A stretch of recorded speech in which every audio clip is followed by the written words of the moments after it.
Hi there, I'm Fox 6 Chief Meteorologist JP Dice checking in with you this evening. We have a tornado watch in effect for most of the Fox 6 viewing area, and actually all of the Fox 6 viewing area now under that watch. The watch, part of it expires at 3 a.m., the other part at 1 a.m. Areas west of Interstate 65 and largely south of I-20, that portion of the watch will expire at 1 a.m. Looking at a pretty intense line of thunderstorms to the west. As we expected, the timing still working out pretty much the way the forecast models were handling it. One thing that we have noticed, and it's made conditions a little bit more favorable for tornadic development, and this is really one of the reasons they issued the watch, the Storm Prediction Center.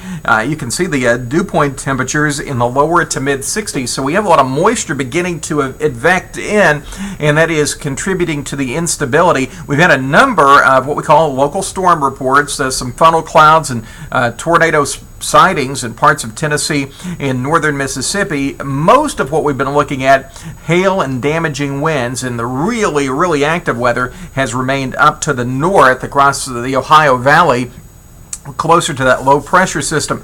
Our severe weather risk tonight will largely be damaging winds.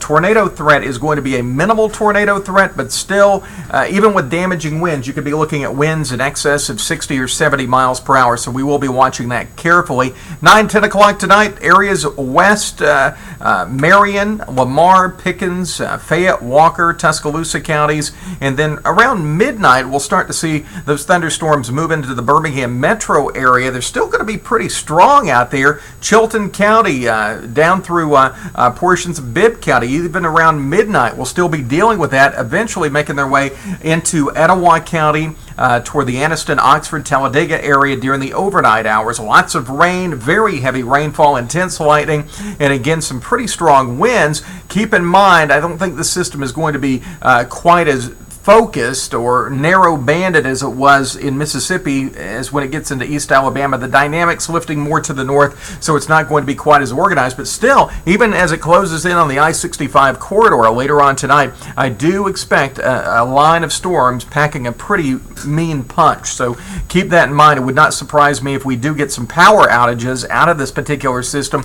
60 plus mile per hour winds, trees down, cooler and drier air on the backside of it, and the sunshine returning.